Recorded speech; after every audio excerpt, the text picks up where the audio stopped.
Hello everyone and welcome to my channel. If you are new, if you're not new, welcome back to my channel. My name is Marina and I'm not gonna lie, very excited for today's video. Something about doing the end of the year videos is just really fun for me. I don't know why, because knowing me, I'm probably not going to stick to a lot of what I'm saying in them.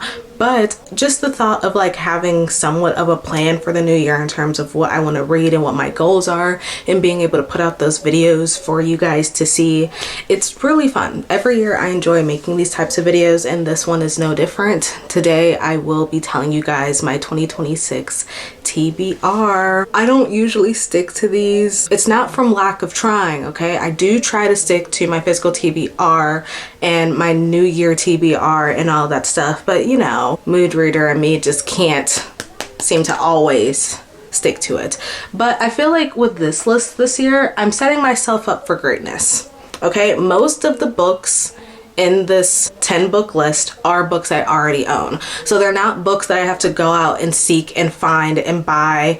I already own like 8 of these, I think. There are literally only 2 of them that I don't, and I think that'll make my life a lot easier. The books that I don't have on this list, I do plan on buying for myself sooner rather than later. So yeah, I'm hoping because I wouldn't have to look far for these books that I'm planning to read that I will get to them within the new year. We'll just have to see. I don't know. And again, sometimes when it comes to this list, it's not always like going to be 100% accurate to how it turns out in the new year. Some of these books I might not feel like reading in the new year. Hell, some of these books I might DNF. But in this moment in time, I know for a fact that right now I do want to hopefully get to these in the new year, because you're gonna see that a lot of these are series, some that I've already started or some that I've been meaning to start. And I think that's gonna be another thing that I do next year, is just try to finish series that I have not completed or I've been meaning to start but I have not gotten around to. And making this list is kind of like, I don't know, foreshadowing what that's gonna look like in the new year for me. So I'm very excited for you guys to see it.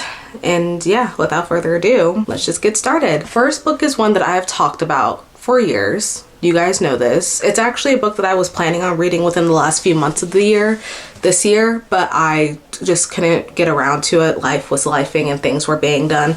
But I do want to get to this sometime within the next like month because of a certain show. A new season of the show has come out and I'm very excited. And so this book will fit perfectly with the vibe I'm in. The Lost Hero by Rick Riordan. I know, you guys are sick of me. I've been saying forever, it feels like forever, that I've been wanting to get to this series, this specific book, and I think this is my time. I think that this is finally the moment where I can confidently say I will tackle Heroes of Olympus in 2026. I finally own all the books. I have all of them in my possession. I'm so excited. And like I said, the second season of Percy Jackson just dropped. The first 2 episodes, at least, not the whole season, but the first 2 episodes.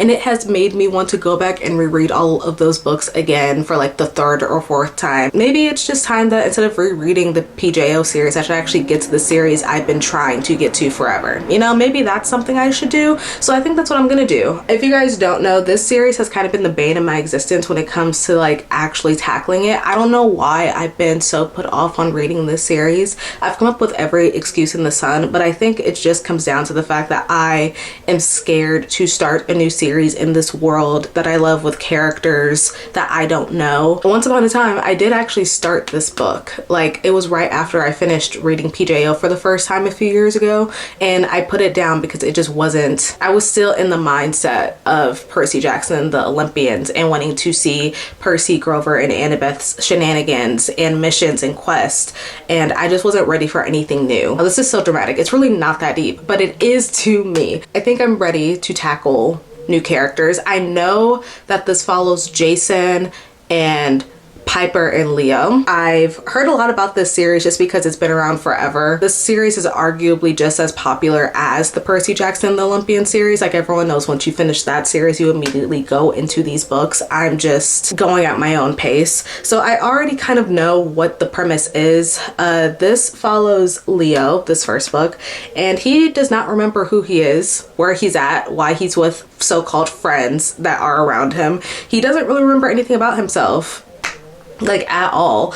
And the book starts with him on a school bus next to Piper and Leo, his friends, Piper being his girlfriend, and just trying to figure out what the heck is going on and why can't he remember anything. And then all of a sudden Annabeth pulls up and is looking for Percy because good old Percy went missing. That's where I left off. So like first chapter, if I remember, I didn't get past the first chapter, and I think that's a great starting point to what the rest of this book and probably series is going to be. Very chaotic.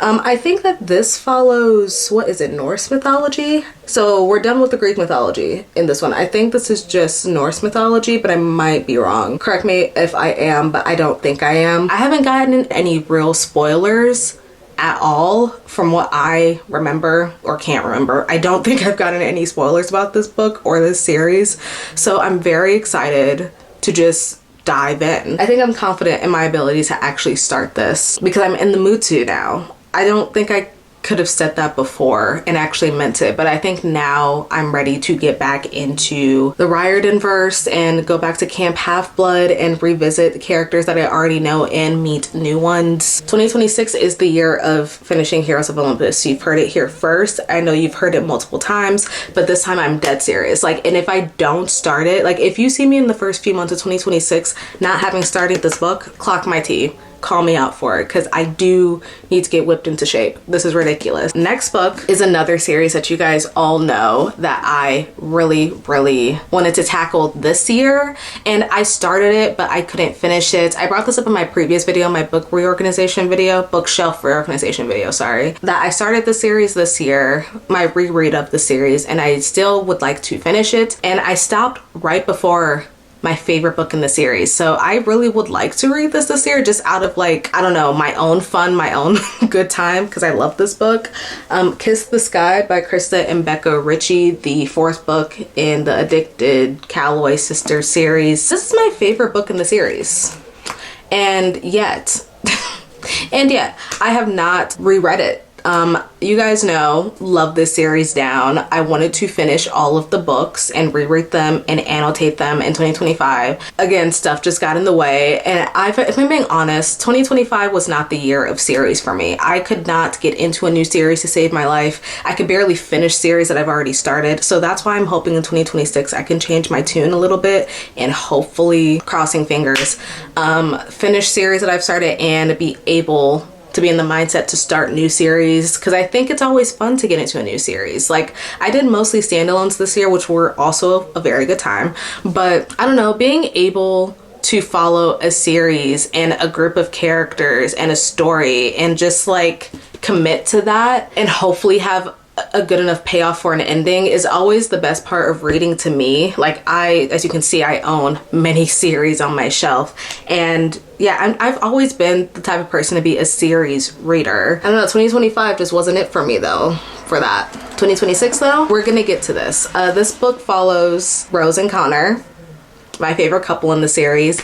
And if you guys don't know what Kiss the Sky is about, this is basically the aftermath of Lily and Lo, the first couple in the first 3 books. The aftermath of all of their shit has hit the fan in this, and Rose is Lily's older sister. And this book follows her and Connor's relationship, but it also follows Rose just trying to fix her family.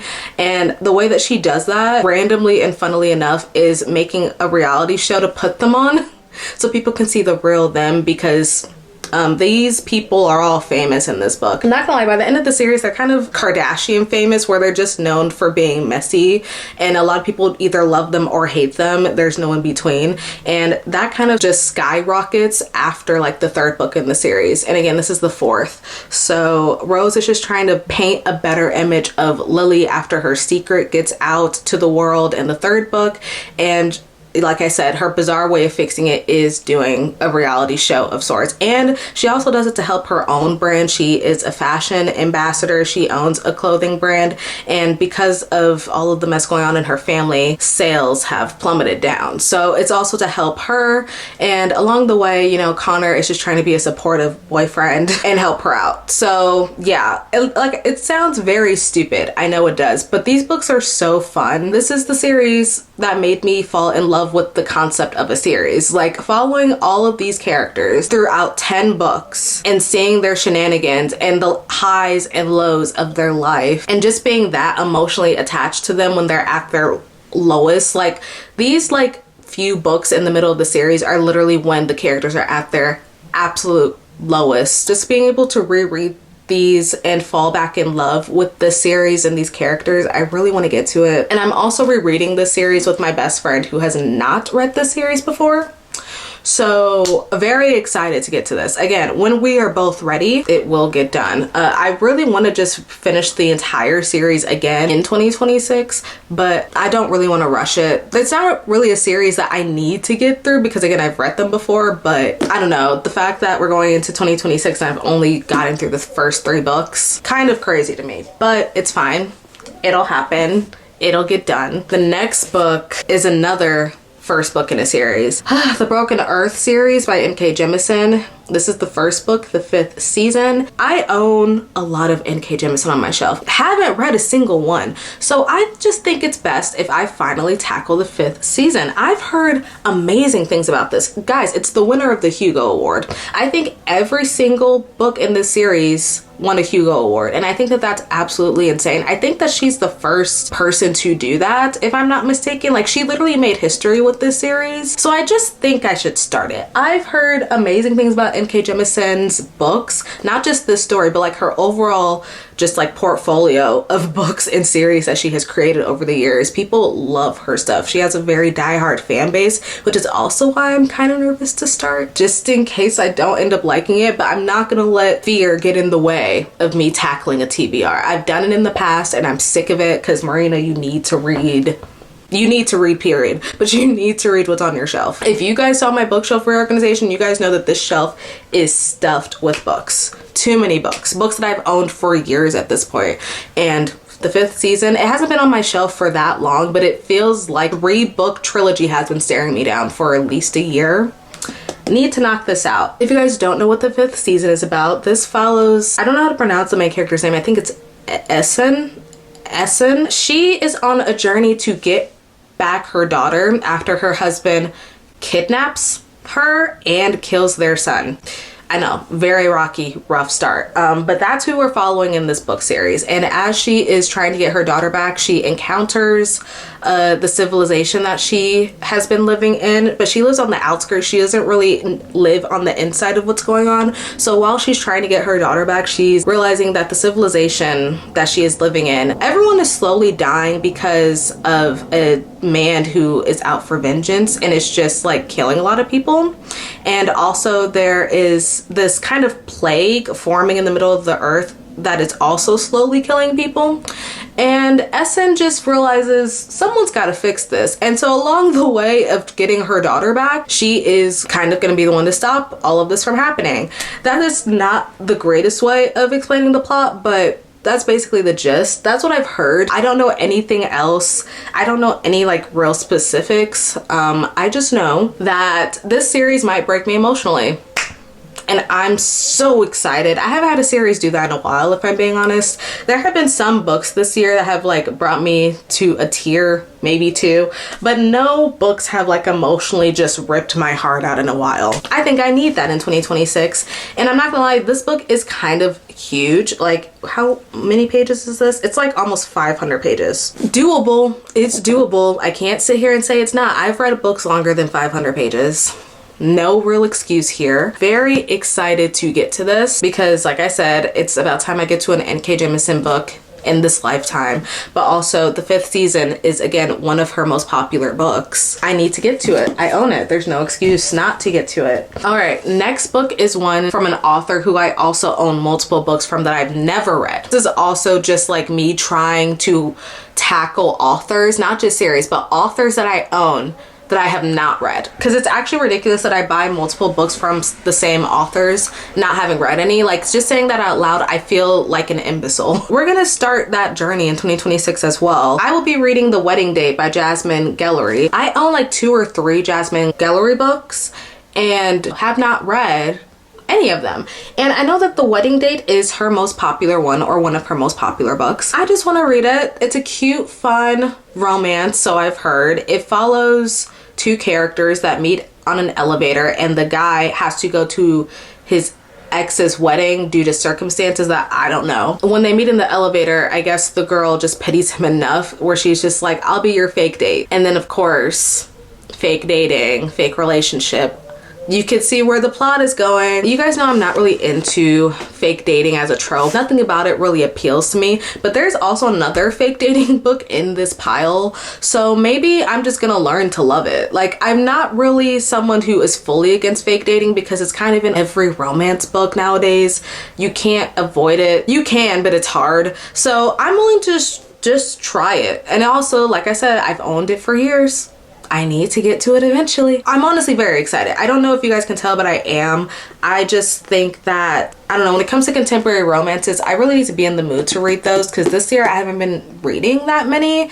I've mostly just been reading a lot of like dystopian standalones and or fantasies, which is great for me. Oh, and classics. I've been reading a lot of classics, but I've been meaning to get back into my fantasy dystopian bag this year, because for the past few years I've just clung onto romance. And don't get me wrong, there's nothing wrong with reading just romance, but I am first and foremost a fantasy reader. I love fantasy. So I think when I made this list, I just wanted to balance both, because I know that some of these fantasies are very long and they might just, you know, send me over the edge a bit. So I think having a few romances in here could help me throughout 2026 when I need a book to fall back on. All right, next book that I'm also reading, again, because the new season of the show it's based off of comes out next year in April. So I have time to get to this, but if I'm being honest, this book was supposed to be read this year. Like, if you guys remember my last year's videos from books I want to read in 2025, this book was in here. The Vampire Lestat by Anne Rice. This is the bind up of the first 3 books, so don't worry, The Vampire Lestat is not this huge. Goodness gracious, no, this is 3 books in one binding. But yeah, I will be tackling The Vampire Lestat next year. I'm so excited. I'm so excited. I'm so excited to read the book, but I'm also very excited for that new season to drop. It's all I can think about. It's all I've been thinking about like all year long. If you guys have not watched Interview with the Vampire, I'm telling you to go do it. Like, I'm not asking, I'm not requesting, I'm telling you, you need to go watch it. If you can, I know you can. If you have Netflix, which most people do, go watch the first 2 seasons and then get back to me, because then you'll understand why I'm so passionate about this. The characters, the story, everything about that show is just amazing, to the point where it made me want to read the books. And I did read Interview with the Vampire, the book, and I hated it. I absolutely hated it. So I'm not telling you to read the first book. I'm not even telling you to read any of the books, but I have heard through the grapevine of Anne Rice fans, that The Vampire Lestat and Queen of the Damned so much better than Interview with the Vampire. And I don't really know the science behind it, but I guess Anne Rice really cooked with The Vampire Lestat. Like, that's a lot of people's favorite in the series. And because of that, there's like a cult following behind this new season of the show coming out. People have been waiting to see The Vampire Lestat actually adapted for like the past few decades. And because of that, I really want to know what the hype is for. I want to read it. So yeah, if you don't know what The Vampire Lestat is, it is about the Vampire Lestat, who you meet in Interview with the Vampire. He is Louis's best friend / lover, depending on how you want to look at the first book. In the show, they are explicitly lovers. Very much gay, rainbow adjacent, you know? Louis is the main character of the first book. Lestat and Louis end up separating after terrible events strike, and in the second book, I guess you just follow Lestat's point of view. He gets interviewed and he tells the reader about his life, about his background, why he is the way he is. He's very messed up. So I'm very excited to analyze that about him. He talks about his family life, and he's also a rock star. That's not me joking. I know that these books were written in the 80s, so I'm pretty sure he's an 80s rock star in his book. In the show, I know that they also made him a musician, rock star type. I don't know what to expect, but I'm so excited that I don't care. Lestat is one of my favorite characters. He's top 3. He's my second favorite character in the whole entire series. So I'm going in this so biased that it's not even funny, but it's because I know that I'm walking into greatness. Hopefully.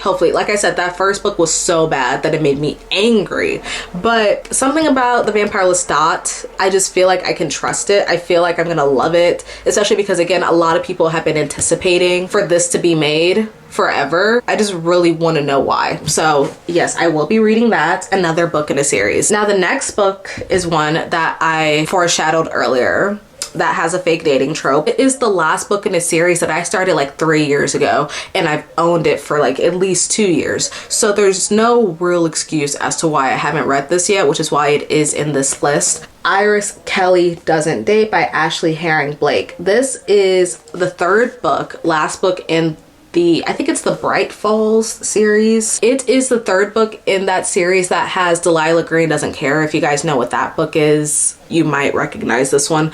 I have literally owned this for 2 years. That's not me joking. I wish I could tell you why I haven't read it yet. I don't know. I think this book kind of just blends in with a lot of the books on my shelf, and so I haven't paid it much attention. But trust, it's not because I don't want to read it. I definitely do. This book follows Iris Kelly, who is in the friend group of Delilah Green. So I've seen her in previous books. Everyone who has read the series is well aware of Iris Kelly and her antics. She's not really into dating, though she is a romance author, which I always think is so interesting as a concept. I love it when romance books touch on like their own characters being authors. I think something about that is so funny and meta. But anyway, Iris Kelly doesn't date, as you can tell. She's not really into dating, though she is a romance author, and yet somehow she gets involved in a fake dating scheme, which I can't wait to figure out how she got herself into this mess, because she is one of the friends in the friend group that is very much chaotic good, in the sense where you never really know what her next move is going to be, and everyone should be scared, but in a great way, because she's really fun, which is why I've been looking forward to reading her book. I just have not. Yeah, she gets into a fake dating scheme with her disastrous one-night stand, and you can tell where things end up going from there. Yeah, I'm really excited to read this. I own the first book in the series. I don't know why I don't own Astrid Parker. That's my favorite book in the series. Yeah, I don't own it, but I own Delilah Green and I own Iris Kelly. First 2 books, great. So I'm expecting nothing but greatness from this one as well. I'm not really worried about disliking it. I just need to get to it. All right, next one is one that I have mentioned before, so I'm gonna keep this very brief because you guys already know that I would like to at least start this series this year. Long Shot by Kennedy Ryan. This is in Kennedy Ryan's Hoop series, a complete series, by the way, which is why I would like to start it, because I'm not gonna be waiting a year or 2 for a new book, which is always so fun when a series is complete. I would like to start this series because a lot of people found Kennedy Ryan through the Hoop series, but I've heard a lot of like trigger warnings about this series that have put me off from reading it, but it doesn't make me not want to read it. It's just like I know I need to be in the right mindset to get into a book like this, because it's not just like a happy-go-lucky fluff romance. It deals with a lot of heavy topics in here. Specifically in this book, I think it deals with like abuse, but I know that it's like following a basketball, like an NBA romance type beat. Like every book is about a different basketball player. I haven't really read many basketball romances, but I don't know, that could be fun. And again, I just want to know what the hype is for this series, because my best friend has read this series and she's been recommending it to me forever, and a lot of people just really love Kennedy Ryan because they love this series. So yeah, FOMO, what can I say? It got the best of me. But also I was bound to read this series eventually because I just do love Kennedy Ryan as an author. I think that she's so good at what she does in the romance genre that all of these other romance authors, I feel like, aren't really touching her in that department. Very excited to get to this. So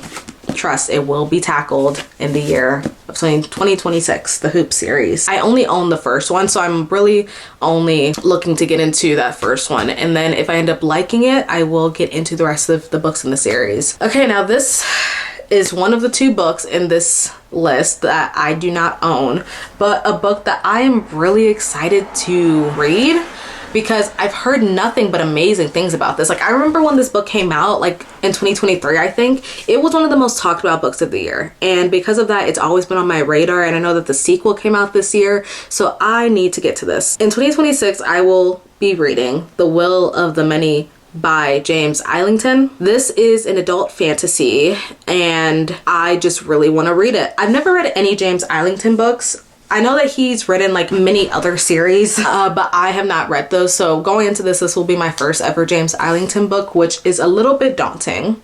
Not gonna lie. I don't know how long this series is planning on being. I know that he's known for making like really long series though. So if I end up liking it, that could be fun. Getting back into long series, like I said, a pattern of this video. But yeah, I've heard great things about the Will of the Many. You can't really escape this book, especially if like you're a fantasy reader and you want to get into something new. A lot of people have been recommending this series and I don't really know much about it other than I think it's a revenge plot. The main character lies to get into a prestigious school that trains teenagers or adults, I can't remember how old they are, to be warriors and give everything of themselves up to the hierarchy, the civilization that they live in. And the main character lost their family due to the rules set in place by this institution, by this place that they live in. And so their one goal is to just take this place down.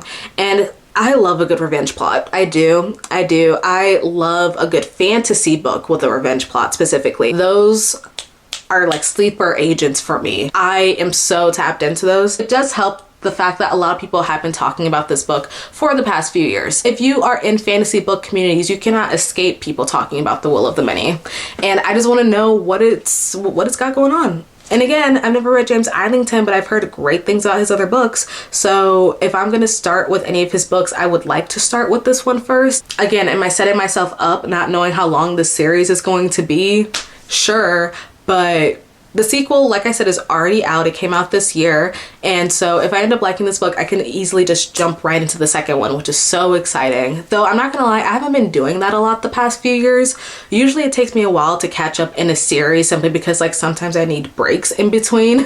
Or sometimes I like to make the series last a bit longer, so I never really jump into sequels straight away after finishing the first book. But if I like it enough, I will. So yeah, The Will of the Many by James Islington is a book that I do not own, but I will probably be buying because I've seen a lot of nice editions of it.